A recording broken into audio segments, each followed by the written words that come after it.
Prime Minister Modi, who is now at the crash site. He is inspecting the remains of the ill-fated AI-171 Pradhan Mantri Narendra Dreamliner Modi jet, which did crash in Ahmedabad yesterday.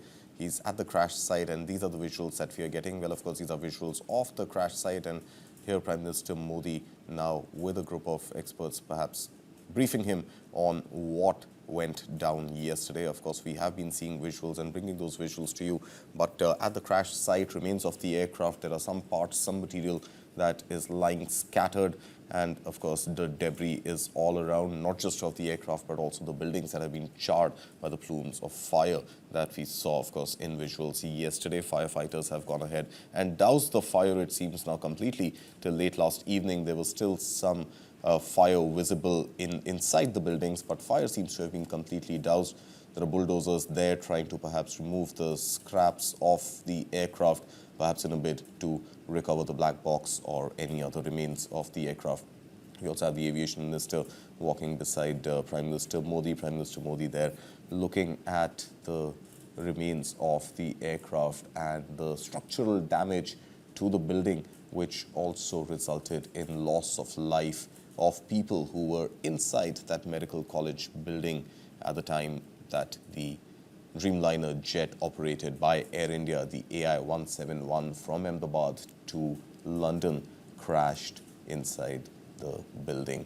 Well, the tail of the aircraft, as we can see, is still dangling on that building. Well, it hasn't yet been removed, but I'm sure once the investigative teams are putting together the aircraft, trying to investigate what really went down on that ill-fated flight, the tail of the aircraft would also be removed. Meanwhile, buildings, some we were told were under construction, so thankfully not too many residents expected to be in that building at that time, but some workers could have been in the buildings under construction, which also have been charred by fire.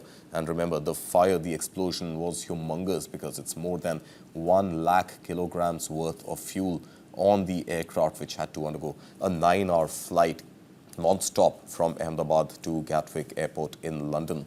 And the fuel, with a single spark, with the amount of fuel that the aircraft was carrying, can cause a massive explosion. We heard some of our guests yesterday say that it is a ticking time bomb. Every aircraft in the air carrying so much fuel is pretty much a ticking time bomb. And that's exactly the tragic end that we saw to AI-171's journey to London, cut short just outside the perimeter of the airport yesterday with this horrible crash.